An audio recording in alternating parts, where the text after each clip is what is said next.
me primer Bitcoin shirt as well, Yeah, is I'm that? actually, yeah, I have to. Yeah, I am wearing an official because I have to. It's just that I had this when I was like, "Ugh, this one is not super hot and it's kind of hot, which is because it's raining. But in El Salvador, it tends to be humid. So I'm like, it's raining. Why is it hot? So I assume and Everyone I because know of that's the lived in noise, El I can. Salvador who's not Salvadoran has said to me, "Oh my God, it's so humid." Yes, it is humid and it's bearable. Well, I guess so. So that's why to me, I was in Madrid when I came back from Prague and it was 29, but I was like, this is amazing because it was 29 but dry. So to me, it was a good weather and everybody was dying. And I was just happy. Nice, So nice, nice. I Yeah, know, so tell us who you are and what you do. Like, what's your role? And then we can delve into your amazing background. of course. Thank you, Krista, and thank you for having me here. Actually, I'm really excited. I'm really glad we got to connect too, and so we can chat today. So I'm Reyna Chicas, and I work as a teacher lead in Mi Primer Bitcoin, and I'm also part of the board. I'm secretary of the board of directors since last year, and well, I had a interesting background, I will say, or just funny, but so I ended up working here in 2020, late 2022. Last year is when I delved in more into it. So I'm from El Salvador, born and raised. And I would say that at the peaks when the pandemic, sorry, no, the El Salvador was like most dangerous, the most dangerous country in the world. That's when I left. I went to Guatemala. I lived there for 4 or 5 years. And, long story short, I came back. And I think it was like sort of a circle. So I started volunteering with my Bitcoin. There is more into it. But like I started volunteering with them, just going to graduations and see what they were all about. I remember when I heard that they were here, when there was this organization here trying to educate people, I already knew about Bitcoin, but I really liked when I went to the graduation, see their approach. I honestly, at the beginning, thought there was maybe something that had to do with the government, maybe not, maybe it was just a bunch of geeks. But what they were trying to do was really educate people in, undeveloped areas, everybody that wanted to learn. So um, I was already, still working on my fiat jobs. So what I liked was So just to how give people context, because not everyone listening might know what Mi Primer Bitcoin is. So do you want to maybe just touch on what the organization actually is and what it does and how it ended up in El Salvador, like what the backstory is there? absolutely, yes, you're right. So, Mi Primer Bitcoin is an educational organization. So we are based in El Salvador, and our motto is like, our focus is El Salvador, but the mission is the world. And we are an educational from zero. Like, we've created a program, the Bitcoin Diploma, which is 10 chapters, 10 weeks. This book is not for Bitcoiners. This is for people to take people from zero to at least I know something about Bitcoin, and it goes through the whole monetary system. What is money? Why we need it? What is inflation? What causes it? Or current monetary system, how it works, what fiat money is. So that's like the first part. Like, so we have these two, based so from chapter 1 to 5, it's all about money, about our current system. And then after we go into Bitcoin, because basically if we want And what to. was the reason for establishing that? Because I know from backstory that John Dennehy, the founder, when El Salvador became the first country in the world to make Bitcoin legal tender, he raced over there and thought, this is my chance to change the world, and founded the company. But like, what's the objective of the company? So when you say it's kind of education for the whole world, obviously it's the program has launched in El Salvador, and El Salvador is like the testing ground. But what's the objective, let's say, starting with El Salvador? Like, what's the goal that you're trying to reach by having this curriculum and this workbook? So we see Bitcoin education as an empowerment tool. Bitcoin, as the same way as money now, or current money, fiat money is used for control. We see Bitcoin as a tool for freedom. And so at the end of the day, for us, Bitcoin education is not the end. It's basically a means to the end, which is empowerment. We really want more people to wake up, let's say, or to find out that there is hope, which is one of the reasons why I kept coming and I really liked it. It was just trying to see and adapt to necessities of people here. So we developed this program, right? And we wanted to teach it in the schools. And then suddenly, little by little, people started reaching out, adults that they wanted to receive it, and community area. So they were, okay, we have this community house here in this district. Can someone come and teach us? So for us, it's more of So empowering people. just as a Yeah. question though, like was that sort of organically that the community found out that you guys were doing this and showed interest, or were you proactively going out to governmental organizations? Because obviously the government in El Salvador had made Bitcoin legal tender. So were they kind of initiating this, or was this more that you guys were already creating the program and they just happened to hear about it and organizations happened to hear about it? Yes, said the second. So that's how it went down. So at the beginning, of course, we needed to have, let's say, contact and approaching certain schools. So we started teaching this program in like high school level schools. That it was designed for 15, 16 and above ages. But I've taught that diploma in Guatemala for 13, 12 years old, and they get it. So which is it's amazing how easy they learn now. And then is when, I guess started making noise and they said, so at the beginning, we didn't work with the government. And just to give a little bit more context, John, the founder, he tried to do this in Ecuador. He lived in Ecuador for many years. And so he, of course, learned about Bitcoin years ago. It's like something is wrong with the word. What is it? What can we do to help? And in his mind was Bitcoin education. But it didn't pick up. It was right after sort of middle of COVID and right after COVID. So people didn't want to meet in person or anything. When the rumors came that he came to El Salvador, he started this like he likes to say the movement. It was a smaller organization than it is right now. Today we are about 21 people in the team on payroll, like paid, and then we had tons, of volunteers. So then it's because we created this program, and now we're working also with entities that are education. We've made agreements. At the beginning, it's not that we needed to ask for permission. We actually never really did, permission to go and teach the schools. It just easier, like it makes it friendly because El Salvador, Bitcoin is legal tender in El Salvador. Was So is then the it's population in El Salvador open to learning about it then? Like, is there a curiosity? Because I know that when you guys launched Bitcoin, or rather when Bitcoin became legal tender, there were some technical issues with the wallets and things like that, and maybe some suspicion from the local population. But have you found generally that the schools and the universities are very interested now in bringing education in? Yes, I will say at the beginning, because I learned about Bitcoin before, way before the law, but I was one of the first ones that I would be, why are we having Bitcoin? Like we don't even have the best internet infrastructure in the country. People really doesn't know at all. Like you would ask, I will say now, at least today, June 2024, people in El Salvador is at least aware of the fact that Bitcoin exists, so they know. And then even though there is, the president here is very popular, there's still a lot of people that just associate it with the government. So if they are not completely agreed, then they might have that hesitation. But there is genuinely Oh, interesting. curiosity, and I think. I mean, the fact that the price goes up sometimes is a blessing and a curse. So there is more curiosity, but people think that it's just to make you rich overnight. So then that's where our role I think it plays out. Like we want to also avoid, of course, people falling into scams. We want to really explain them what Bitcoin is for, how they can protect their funds. We see, all the process through wallet, how you can self-custodial, custodial wallet, all of that part, how the technical part of Bitcoin works at the surface level. We don't go that deep either. People get confused.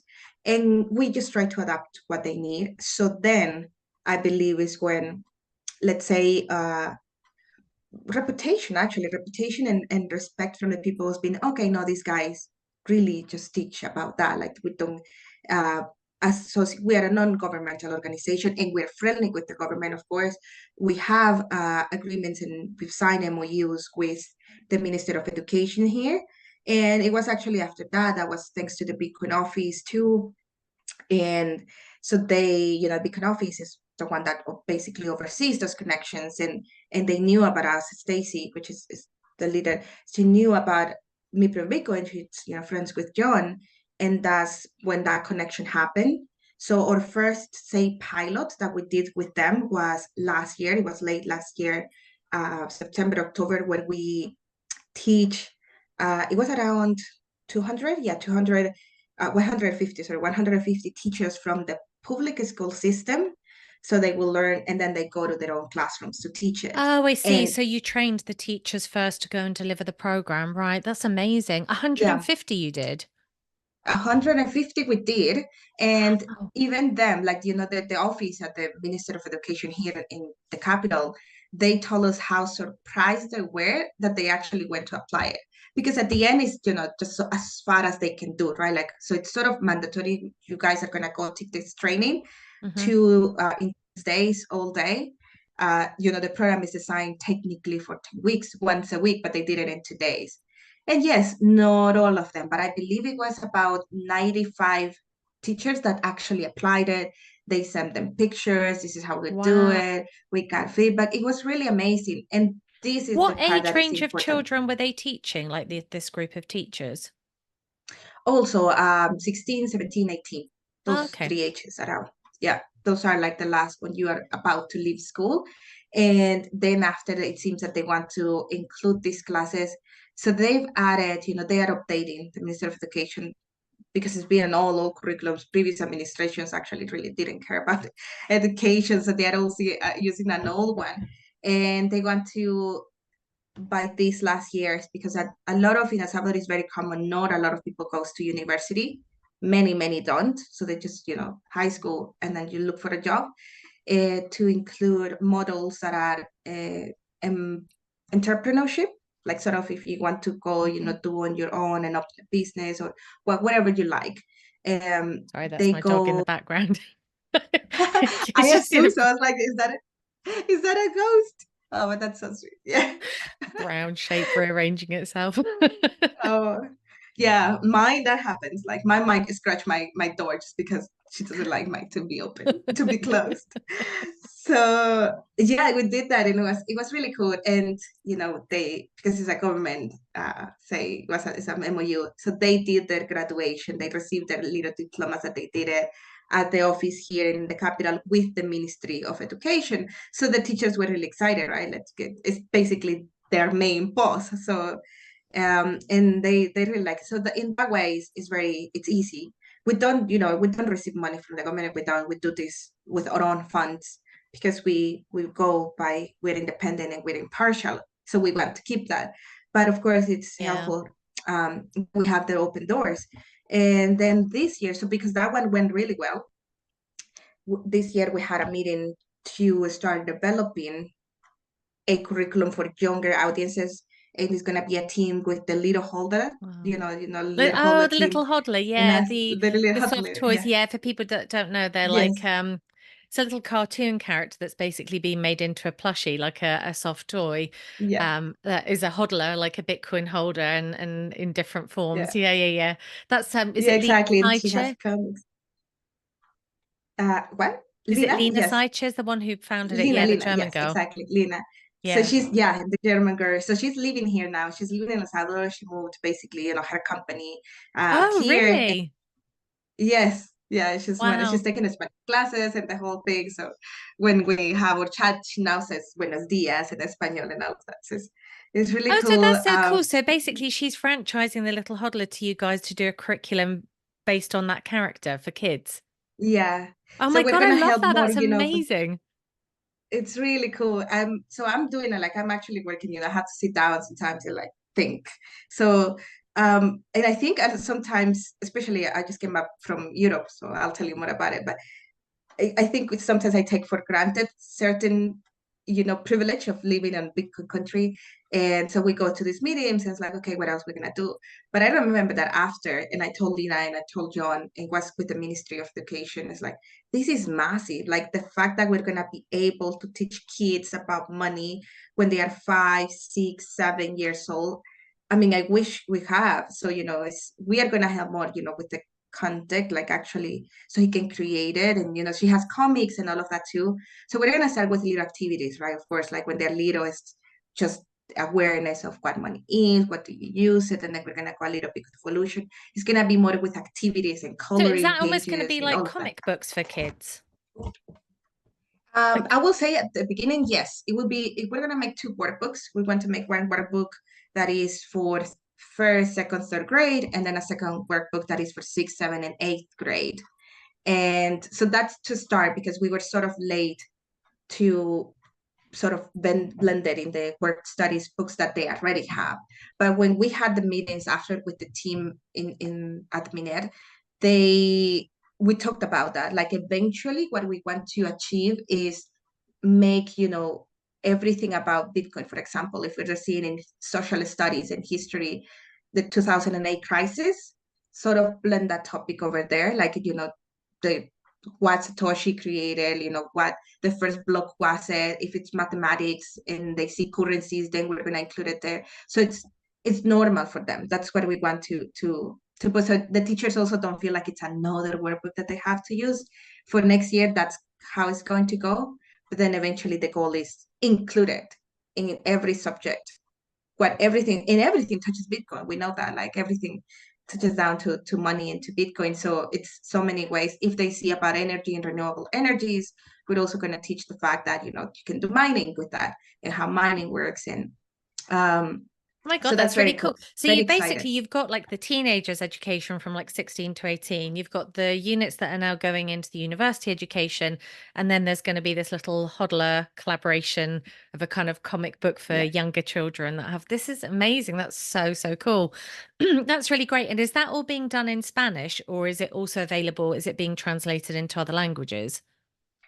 Yeah, so we did originally, for example, the Bitcoin Diploma, the first book, the 10-week book that we had, 10-chapter book, was in Spanish. And then we translated to English. And then eventually, new versions, we had people reaching out for collaborations to be able to translate it. Up till today, we have around 15 communities, like 15 different languages, people on our Telegram group, basically want like collaborating to translate it. It's been translated already, I believe, to German, French, Portuguese. So this one with the kids also is going to be developed in English. Of course, after we're gonna have to do it, translated in Spanish for them because it's here in El Salvador. And one thing that we asked, I told you we didn't ask money from the government, but one thing that we asked was to be open source. And they said yes, which was really cool because that means I believe it's the first time in the world that a government, materials are going to be open source. And it's exactly what you said at the beginning. Bitcoin made legal tender here. El Salvador at the end is going to be an example for better or for worse. So all that we're trying to do is that it's a good example for others to replicate, because it's what is going to follow. We saw how much the price was when the price went down. I will see the headlines of, oh, that experiment in El Salvador and blah, blah, blah. But now that the price went up, nobody says anything. And I believe that if all of these, educational programs and us trying to teach kids and trying to teach adults and trying to teach merchants, I believe, there are eyes on it and we just want to make the best of it and make the best example that we can. Yeah, that's amazing. Do you want to tell me a bit about your Bitcoin journey then? Like, how did you actually discover Bitcoin and what were you doing before? So right before, I was assistant, executive assistant freelance. But so the way, I learned English, I was born and raised here and we speak Spanish, was years ago. At this point, I've been speaking English for more than 10 years. How old were But you when we you learned had more, English? about 20. Oh, Yeah, okay, wow. Huh. 20. Yeah. Yeah. And it was because I asked, a lot of people thought in Prague that I lived in the States, which is very common. So throughout the years, there's been a lot of immigration to the United States from people from El Salvador. First, it was the Civil War in the 80s. And then after it was, the basically internal war, not official, that we had with the guns. So more opportunities to work. When I left high school, um, the call center industry was growing here, was sort of picking up, and you would hear, oh, there is, better salaries and this, and they were. It's just amazing how they're still paying around the same, but it's been 10 years. That salary is just no longer super good.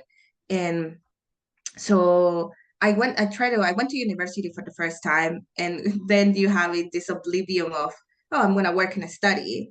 And it was just not possible. I'm like, this salary is nothing. And then I'm not able to study, just a career. I studied journalism actually, only did 1 year. And so I focused on English, learned English, moved to a call center. And that's when I worked maybe about for 4 or 5 years. And then inside you can move on, right? Like you can be an agent and then you can be quality assistant and then you can be team manager. So that's how it worked and it played out. But I sort of got tired. Like I was really just routines of every day, and there is something in you sometimes like there should be more.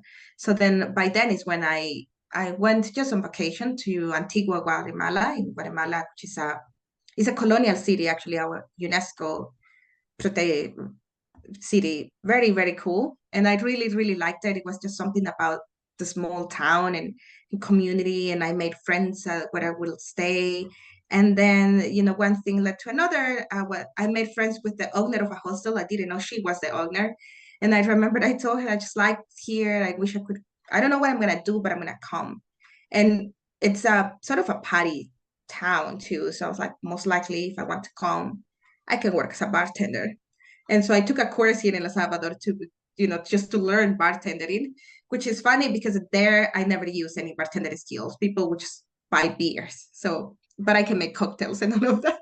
So it's like, Good what skill did to I pay have. for? Making cocktails is always a good skill to have. Exactly. Nice. So I was like, okay, cool. And then, so I worked at a hostel. I worked at a hostel as first at reception.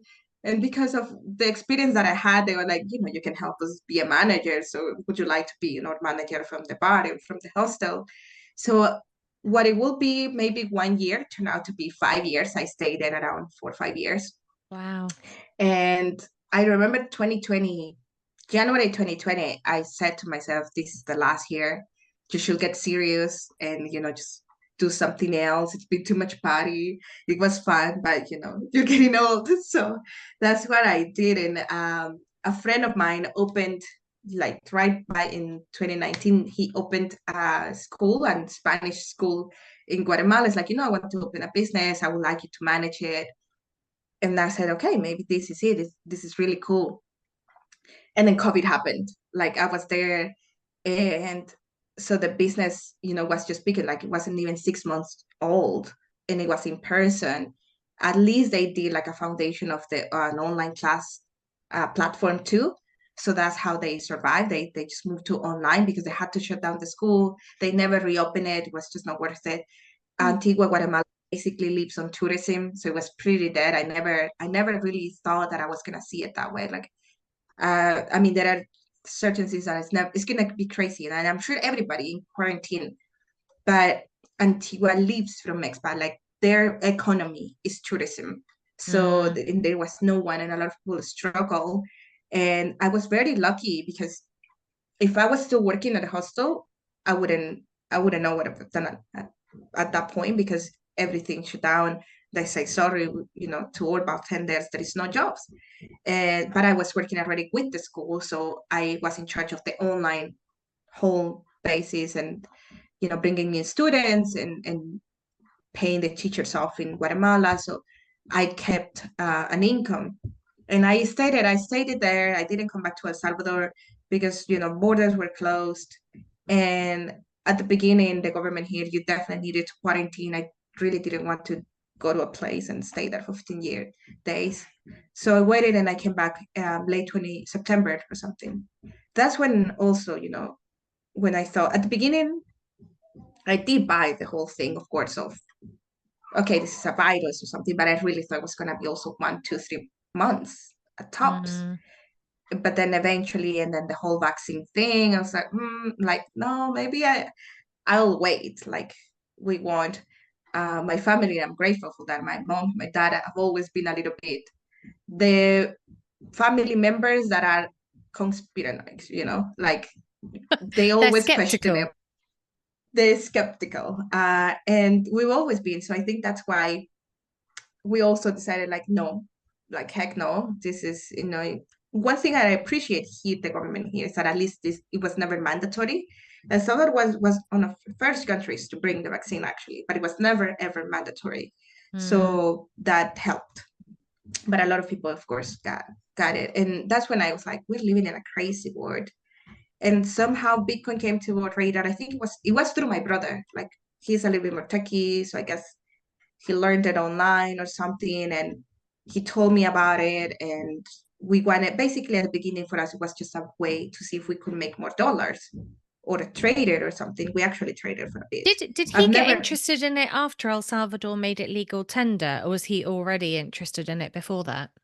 was already interested. Yeah, he was already Oh, interested, but it was a few months, and then we heard the rumors, and that's when I said, okay, maybe I should study this because this is gonna come to El Salvador, so let's find out what it is.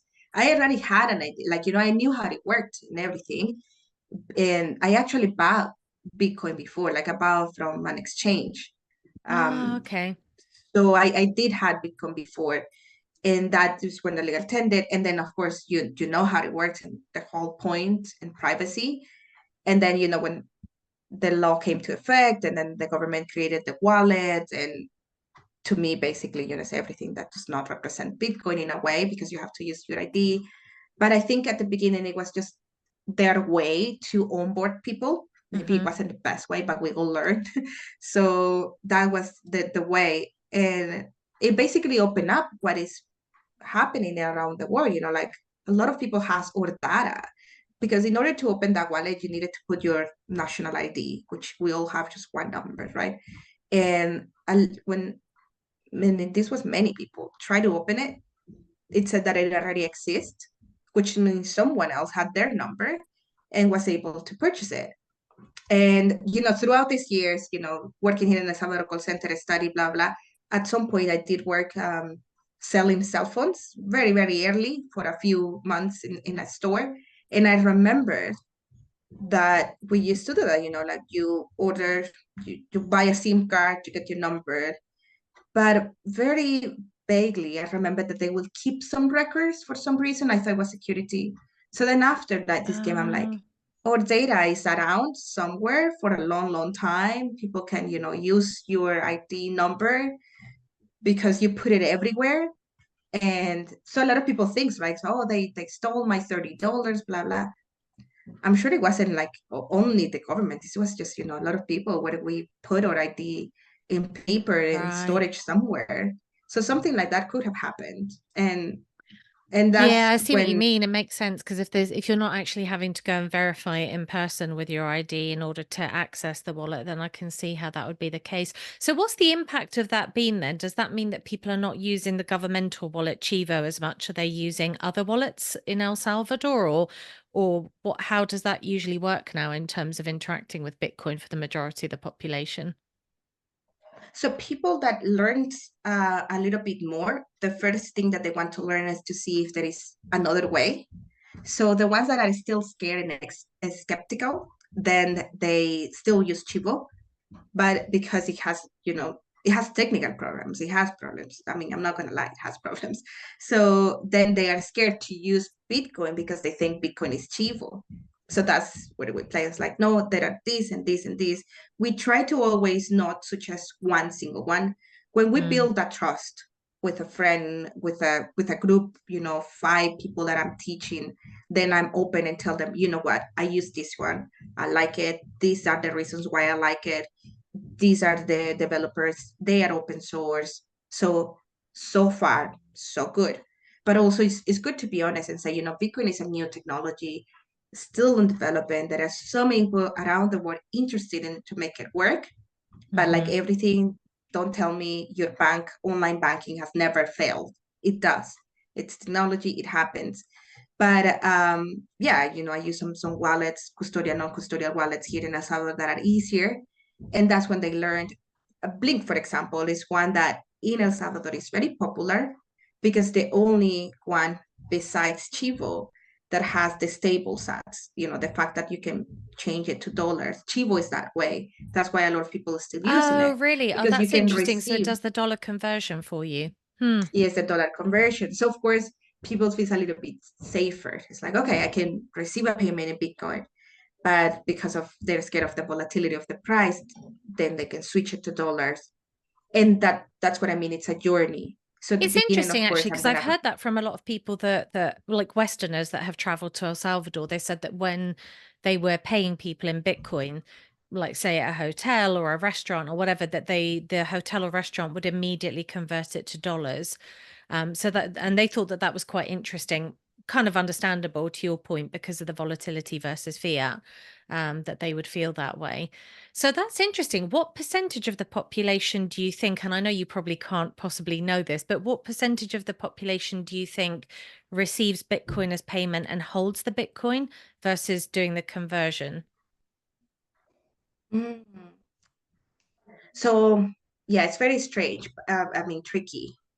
But I will say, for example, to put you an example, from the people that have taken the Beacon diploma, and this is not saying that we're perfect, but we try to, be honest, teach empowerment and all of that. So at the end of it, at least 75% of people of those groups that we taught will say risk. They still consider it a risk. Leave some of it in Bitcoin. They are not gonna leave on a Bitcoin standard and say, I don't care about the volatility, I receive it and I keep it at all. Like not at all. But I will say that they will, okay, my savings, the money that I want to save for 4 years, 5 years, 6 years, they keep it in Bitcoin. And to me, even 60%, that's a lot. Um, it's a lot of people that are already trying to, and they start little by little, right? Like they start, they're 5%, they're 3%, and it's not much, but I think they're giving it a chance, I mean, which that's is probably which about is the cool. average for a Westerner as well. It's like, I mean, nobody, I mean, obviously in Western countries, we don't have Bitcoin as legal tender, but I would say that most people probably who have some Bitcoin are probably like 5 to 10% of their wealth invested in it on average. Like the rest of it, they're just dealing in fiat because they're living in a fiat world. I mean, obviously for El Salvador, in theory, you could live on a Bitcoin standard, but I can understand as well Mhm. with it being a new asset class that people aren't necessarily doing that. Yeah, no, absolutely. I will say you're right. Uh, Technically, we do can live in a Bitcoin standard, and you can. Like I've tried it, and I will say that 90% I can do it, and there are months that I do it. There are months that I have to switch a little bit of fiat Oh, because of no one takes a interesting. payment. But for example, like I can pay my electricity bill, I can pay all of my bills basically um, using Bitcoin. We have sort of a bank here. It's also a wallet and an app, but they have a MasterCard. So as well, like I can I Mm. receive I receive my payment in Bitcoin. My salary is paid all in Bitcoin. So and that's what it plays out, right? Like I can, of course, I leave everything that I can, and yes, I leave basically everything that I can in Bitcoin, but there are going to be $100 that I need to switch back because the rent and all of this. So that's the point where I feel nobody was before. Like, yes, you will take a payment in Bitcoin, but you will switch everything to fiat, everything to. So that's where I was playing, that percentage of people. Okay, whatever I can do, I'll do it there. But another thing is also, the minimum salary in El Salvador is about $390. So when we talk about savings, it's very we cannot go, to the people or the pupuseria, which is, a local lady making pupusas in the street to ask her to hold in Bitcoin, because then she's gonna come hold what, like I live day by day. So Mm. I even from fiat, I don't save anything. So that's another topic, that's another conversation Mm. that we have, and we've come, and that's why one of our goals, actually we're working on that, is to create a personal finance sort of workshop for Oh, people. So amazing. because that's what it plays out, we go here and it's like, oh cool, yeah, Bitcoin, and you don't lose your purchasing value, so and so, but nobody here is also having the chance to save. That's a privilege for many people here. And what I was telling you about the call center, for example. So when I started working at a call center, that was more than 12 years ago, I was making a salary of 600 US dollars. Back then, that was great salary. Now I believe their average is also 650, 700 US dollars. So that's twice technically the minimum salary in El Salvador. But that's not a that's the minimum, like that's the basics that you can go and live by here. Inflation is everywhere. There is this trend, of course, of a lot of expats, tourists, Bitcoiners, people from El Salvador that lived in the US for 20 years coming back. So there's this little bubble of rent getting too expensive. And a lot of locals are blaming Bitcoin and Bitcoiners Oh, basically that's saying, oh, interesting yeah, because it's there's because such all an of them. influx of people wanting to live there now. There's a bit of like resentment building up. Oh, it's interesting. Yeah. Yes. And then Yeah. I'm like, yeah, a little bit, but it's like it's expensive everywhere. Like ask anybody in the world. Everybody is suffering. And everything comes down to money. That is just money, coins after the same things. Or But has the increase in uh, tourism helped the economy? I mean, is there more wealth kind of flowing into El Salvador now, do you feel? Even if there are lots of people coming to live there and rents are going up, is the kind of tourism that's coming, the Bitcoin tourism, helping the economy or hindering it? Like, what's your sense? no, I will say that it definitely helps. I'm not gonna say that it helps absolutely everyone. And this is more of a personal opinion that you have opportunities, you take them.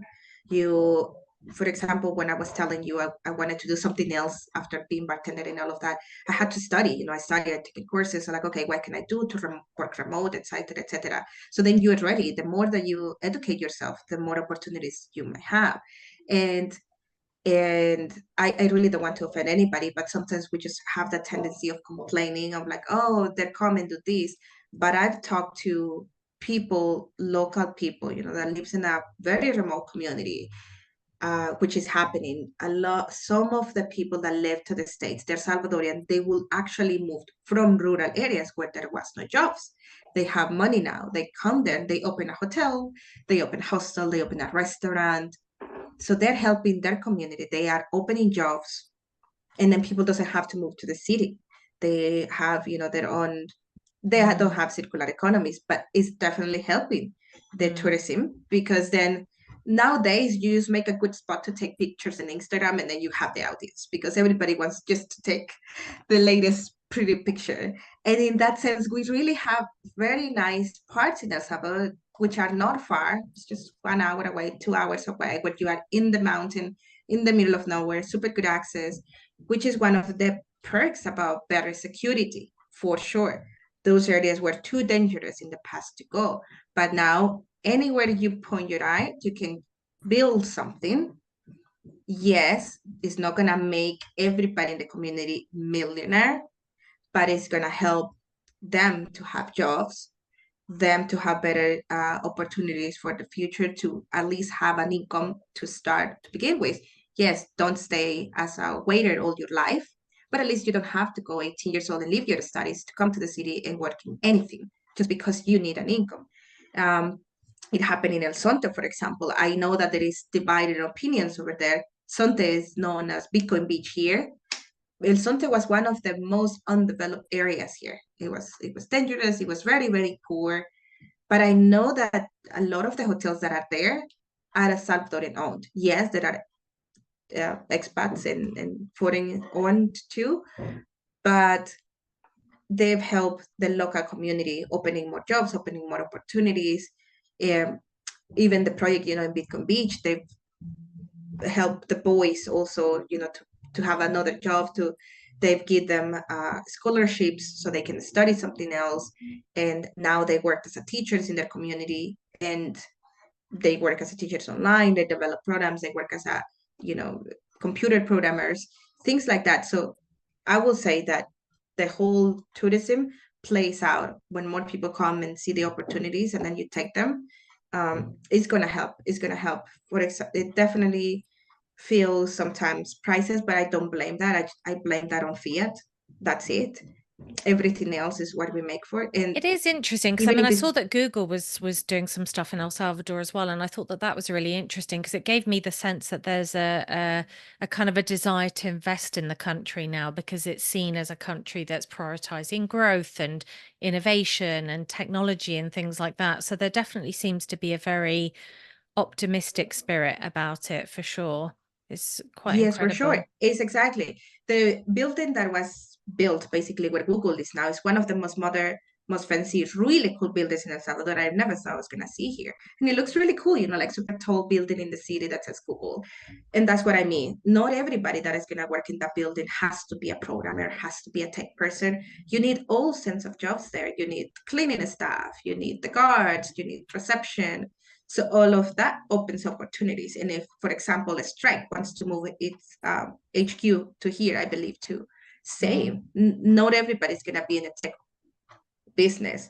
You're gonna need everything there. You're gonna need maintenance. You're gonna need workers, and that opens more. I have friends that are open online agencies for expats to learn Spanish, and they hire locals, and so it's everything like if you see it.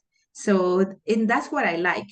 Yeah, a lot of people is gonna be haters are always gonna hate, but people that see supports is gonna be uh taking opportunities and saying, yeah, cool, yeah, I can do this here, which gives you a sense of hope, which is, I believe, to me, it was a little bit cheesy when I was having that feel. I was like, something has changed. I just didn't know why, but something had changed. And an expat told me when they come and they just visited the country for a week, you just feel some hope here. You just feel a little bit of, there is just something. I was like, you're right. I couldn't figure it out what it was because we lived basically, I would say house arresting. We just didn't know, like couldn't leave much in that country. It was very dangerous. Even using Uber was dangerous because you wouldn't know if you were gonna get kidnapped by the driver or the other way Really? around. Wow. It was really bad. Like I'm not saying that it, and it's much, much better. So even if me with my mom, we just really love coffee and we want to open a really cute, doesn't have to be a franchise, but we want to open a coffee shop here in our house, we're gonna be fine because there's no more extortion, which was one of the main things. And that's what I'm seeing. More people trying on their own. Yeah, sometimes I'm sure that they have to ask for loans and all of that, but they're trying to do something better, which Hmm. is in the past it was more of big franchise, but small businesses was hard, was much much harder to open a small business or a small tienda in your own neighborhood Yeah. because of the gangs problem. And I believe that when more people starting to see it, they're going to start building. We have already builders, and that's what I tell some people. If other people is paying $1 million to get the Salvadorian passport, why won't you? Like, why are not gonna you try to use something of that? Don't, and I think that's it's the time preference. I'm like, think ahead, educate yourself, build. For It's example, interesting, we isn't it? tell Because them to I students do wonder about the influx of people. I'm like, it's such a tiny country, like geographically speaking, there's so many people that want to come and so live there tiny. now. But it is also interesting, like the game theory that's playing out with El Salvador, because they've embraced Bitcoin so much and then they've seen all of this kind of investment and interest coming in. You are starting to see other countries going, oof, actually, like we have to take this seriously. We can't just sort of ignore this technology in the way that they would probably prefer to if they could. So it's interesting that El Salvador was the first one, and I thought that was so funny when made Bitcoin legal tender, because obviously El Salvador in English is the savior. It was almost like the It savior of is. the world has come in and is sort of making Bitcoin adoption kind of inevitable for the nation state. So really interesting. Yes, and you're right. Like we're so tiny compared to anything. I believe the calculations are that if you take your car and you want to go from one point to the other across borders, you can do it in 6, 7 hours.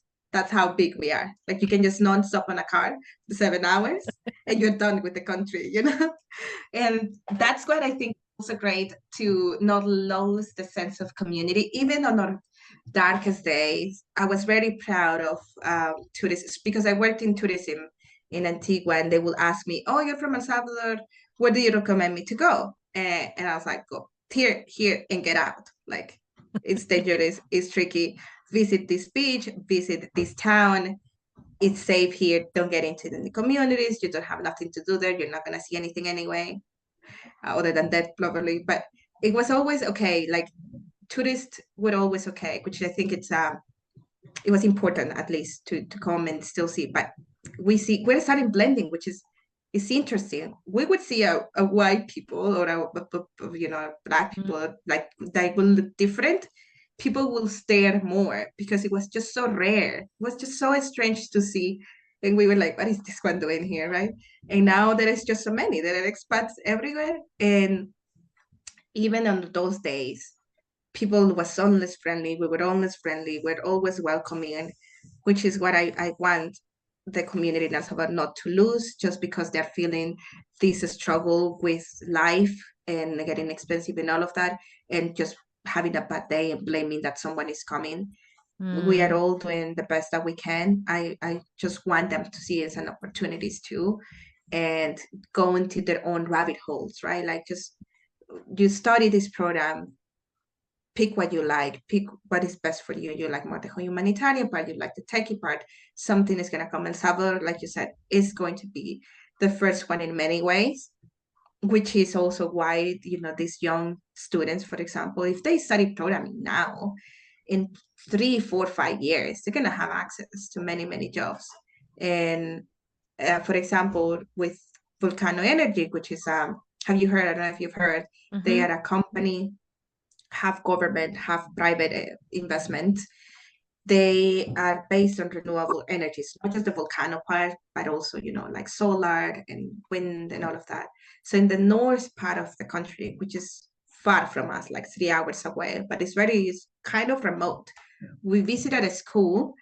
They are going to buy land and open operations there in the near future, but they call us as, hey, we want you guys, we can work together to teach this school, which is just high school. They're that level, that school is just high schoolers. And they are about 900 students there.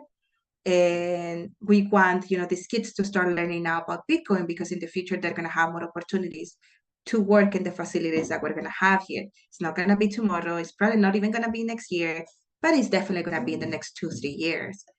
And these kids are normally the ones that when you graduated high school, there was just no chances there. We're small, so it's the same. Like we're a small neighborhoods, and then 900 is more looking for jobs, and there are only 5 jobs in the community. So everybody will migrate here, and that's where I think everything is going to play out. If a company is opening there and they need at least 100 people, it's 100 people that they can take, and they don't have to move out.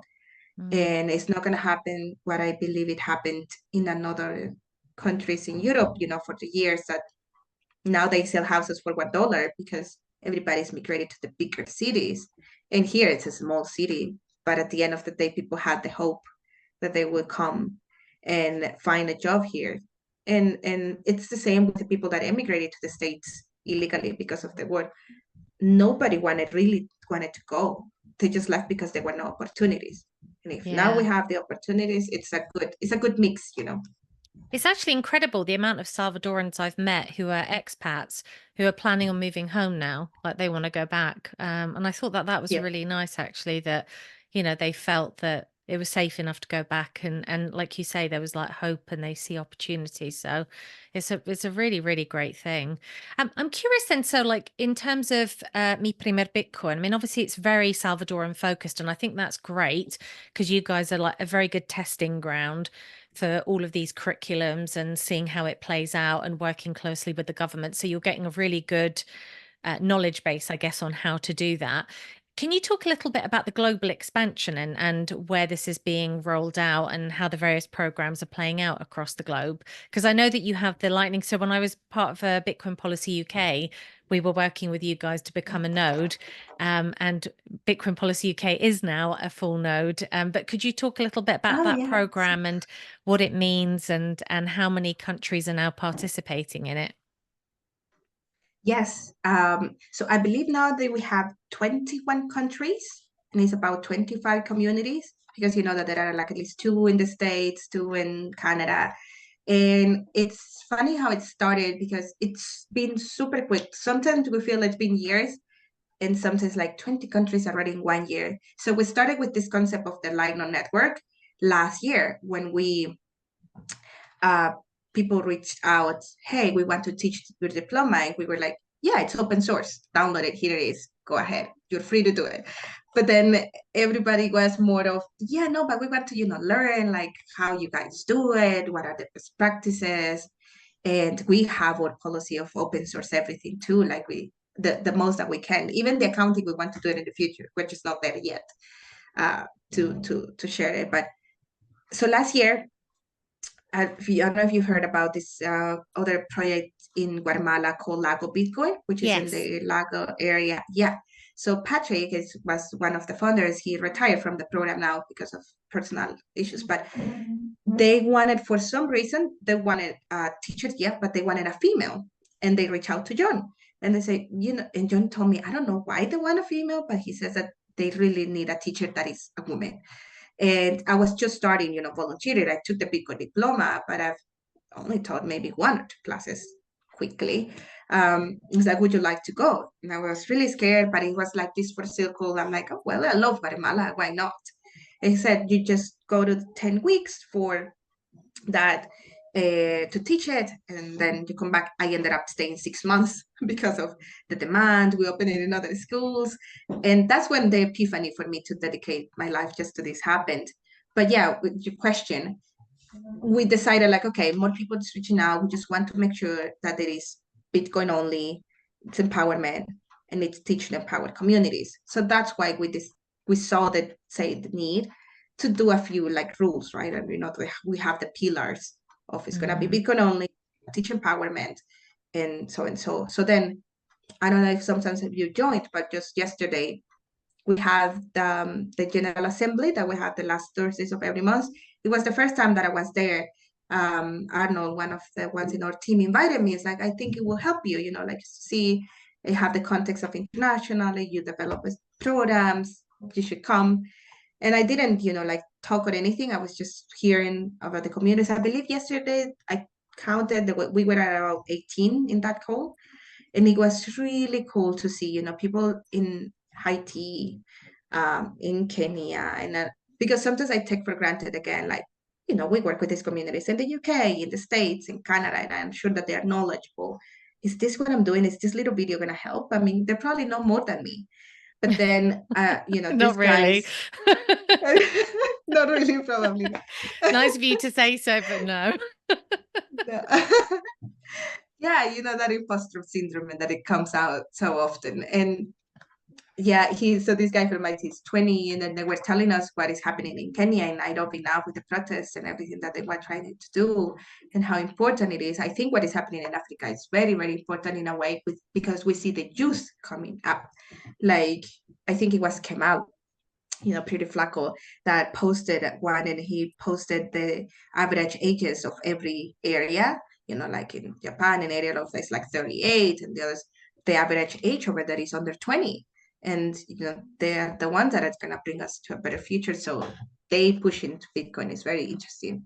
And that's why with the line on, and then it's been really cool with the line on network, because it's never been like an outreach. Everybody was just asking, and then it's just word of mouth. Oh yeah, this one now join. And because it's a self-governed network, we see how even the whole, all the communities and the countries that are part of it have become even more picky. So at the beginning, they vote and they go, and it's based on proof of work, right? Like you applied, they presented, and I believe the previous GA was also to accept new nodes. There were 5, and I think only 1 was accepted. The following time, same, like around 4 or 5, only 2 were accepted by the network, because I think we see the importance of quality work, on proof of work, and making sure that we're doing the right thing for the community wherever we are. I met the guys from Bitcoin Indonesia, the ones that are in Bali. I didn't know that they were German, and the same, right? Like they basically quit everything and they moved to Bali and try to do and help the community there. I do think that like context is important. So when I went to Guatemala and I saw why they needed one, in at the lake, it's a very Mayan predominant community still, like indigenous people, and they're very, very Really? conservative. Oh, Latin wow. America in general is very conservative when it comes to Mhm. men and women roles. Um, but to the extent that sometimes I will try to go and talk to the lady at the little tienda, and she will tell me, I need to ask my husband if I can learn about this because it touches money. So it was very tricky. And or to my, son, even she's the mom is like she has that masculine figure. And it seems that that's where they were having troubles. The community leader Eliazar is a guy. So normally over there, if a strange man goes to you and you're a woman, it's like, who are you? What do you Oh, want me to teach about? Yeah. And I think it did help. I think it did help. He told me we became really good friends. He's like, do you see now why we needed a woman? Because when it's you and me, like we go, there is this little trusting factor that yeah. there is also a woman. And yeah, no, not everybody's as independent as we will see. And even though I grew up, in El Salvador, I could understand, but I was lucky enough that, I had a dad that never made those differences and, on the machismo or anything. So that's why I think it's easier for me to work in a predominant, say, men work, because I don't see it. I just see that there are things that we're capable of doing, and we're just part of a team, like in Mi Primer Bitcoin. Like I said, we're about 21, but it's only me as a woman I as of love that you're now. 21. You're going to have to stick to that now. Yeah, right. We're gonna stick. John will like to stick on. John is. I always make jokes of like you and you're 21. Like he always wants to make 21 everything. We should have 21 of these. And you're right. Oh my god, I haven't thought about it. So that's how it played out. And now all of these communities want to start. I made some connections also. Just chatting BTC Prague too with one guy that wants to translate it to Serbian. He told me we have this and I know about Bitcoin, but I wanted to teach it. It went all over the place. I just confused the people. So this program is really cool because it starts from zero and they want to pitch on institutions, like go and pitch it. We can teach about this. And he told me, in Serbia, a lot of people basically speaks English already, especially young ones, they learn English. But I believe that there is something when you learn your own language Mm. anyway. I've learned, for example, the Bitcoin standard on both languages, and it's just different when it's my language. There are concepts that you understand more. And it's very powerful because we just share best practices.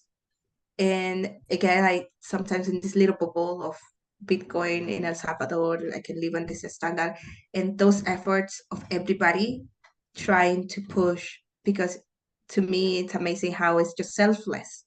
It's just people dedicating time. They need to make you need to pay bills like everybody else. But they are not, they're doing it in their own time with the Mm. resources that they can, which is why it's so important, for us to raise funds and provide more grants and all of that, so we can keep going and help more people find that freedom, that freedom of, at the beginning, it's not just financial, but I think it's just more on our mental freedom of there is something more that we can do. I can only imagine how challenges the situations for the guy in Haiti are. Even the internet is really hard these days. They're having a crisis in the country. And then I'm like, I'm sure that it's hard for you to go and let's learn about Bitcoin. People is not in the right mindset at the moment. Maybe sometimes, or maybe it's the right mindset. It's just that time that it catches you of trying to find something that is gonna liberate it from the slavery world that we have right now. Yeah, that's amazing. Well, this has been really awesome, like Reyna. It's great chatting to you, and it's so nice to hear about how everything is going from somebody that's actually like at ground zero of like Bitcoin adoption in El Salvador, because you've just got so much more insight, I think, into sort of how adoption is growing there and in general, like the impact that it's having. Could you just direct people as well if they want more information, like what website they should go to, if they want to become a node and actually teach them a Premier Bitcoin program and kind of get certified by you guys, if you like what process they need to go through? Could you just share that? Yes, of course. Yeah. So you can just go to our website first. It's myfirstbitcoin.io. And you see there all the on top, donate, what we are, our mission, our vision. You can redirect it to our GitHub.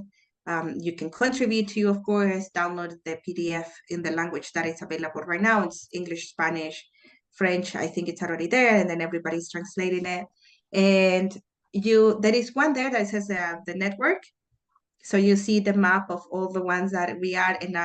right below it says apply. So you apply, that's just a Google form, really easy, where you send your application and become a node. And it's really cool, like it's really powerful. I think everybody can do it in their own communities for sure. I mean, if you have and you don't want to be part of it, by all means, go ahead and do it. Everybody should learn about Bitcoin.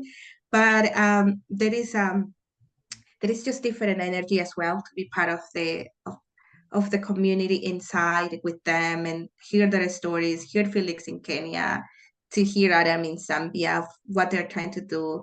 And it just provides more value in a way to as an educator, I Mm-hmm. think, because these people in Africa, and it's really cool how it's happening.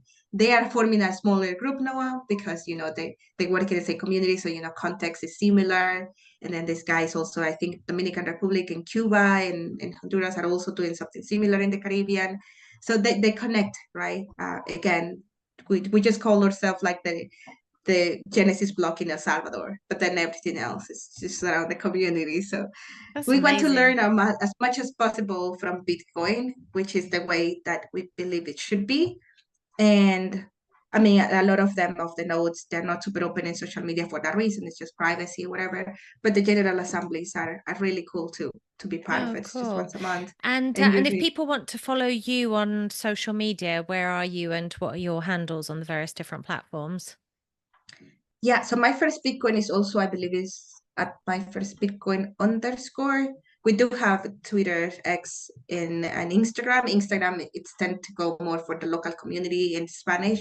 But there are cool Oh, videos there over there too of what we do. I believe our marketing guy from here also made a TikTok. I don't even have TikTok, but they made one just to try to teach the younger ones and put those videos. And it worked. A lot of people is in Bitcoin, and we're having more Salvadorian meetups. Sorry, going to our meetups actually. It's like, oh, I oh, saw you in TikTok. I'm like, okay, it's actually working, and that's what we share, right? And then I am Reyna Chicas 2. I have the 2 because I lost my first account and I just had to put a oh. 2. So everybody, So everybody is that else, on Twitter Twitter links or Instagram? on Twitter. On Oh, Twitter. both. Oh, okay. You Yeah, Reyna both. Chicas too on both of those platforms. On both of them. Yeah. Of both of them. I move it because I found out actually an impersonator on Instagram, which is crazy to me. I'm like, I only have I love friends. How it. can like You've I made it. You know know, you've right? made it when you've got an impersonator. Mom, I made it. I know, right? There's so many scams these days. It's crazy. Yeah. Carla, my friend who you had a few days ago and the Oh, you podcast know a few weeks Carla. ago. Oh, I love her. Yeah, she's a good friend. We really like bonded more in Prague. I really love her. Like we connected really well. So she has so many all the time. I'm like, I have to keep reporting your accounts all the time. It's just My crazy. God. And even this John happens the same. Stacy has so many too. I'm like, I know, I'm done reporting all of these people. But yeah, it's really cool. Just make sure. I'm never gonna ask how your trading is going, how you, but never gonna ask anything. So yeah, just feel free to reach out if there's Those spam anything. accounts are Also, so I'm funny. open. How's your trade going? I mean, it's just like so. Yeah, I received a message from a friend, I mean, a personal friend the other day. I'm like, I know this isn't a scam. Don't you see that we're friends? Like, of course, I'm gonna know that you're fake. So, but if sometimes you're curious or anything, someone is listening, I mean, feel free to reach out too. I know that it can be sometimes a scary step and to put yourself out there. So Yeah. just know that you're not alone. We're just trying to make the world a better place, That's hopefully. amazing. I mean, it's so good. I think you guys have just what you're doing is incredible. It's like you're the only organization that's really doing this, like kind of aggressively and open sourcing everything. And the fact that you're able to test all of this stuff actually with sort of institutions like governmental institutions, educational, institutions, I just think is absolutely incredible. So, I mean, thank you so much from the bottom of all of No, our thank you, hearts Krista. globally of like everything that you guys are doing. And I think it's just amazing. Kudos to John for having the vision and then for all the rest of the 20 of you who are putting that True, out. You that's can't fair. now, if anybody leaves, like you can't bring any new staff on unless somebody leaves. You're gonna have to keep No, it at 21. at 21. Well, thank you, Reina. Is there Agree. any closing words, Thank anything you. that you would like to say, any comments or anything on to anyone listening? I know. Yeah, no, thank you so much for having me to start with. Thank you, Krista. This was a good chat. My I hope that pleasure. we connect welcome to El Salvador, of course, anytime. I always invite people. They always love it. So feel welcome. Like, don't be afraid. If you feel a little curiosity and still just keep growing that curiosity is what the fiat system has taken from us. And we're curious. So just stay humble, stack that, and just keep educating yourself. Please get some Bitcoin. Nice. So cool. Thank you so much, Reyna. Yeah, thank you, Krista. Have a good day. You too. Chat soon.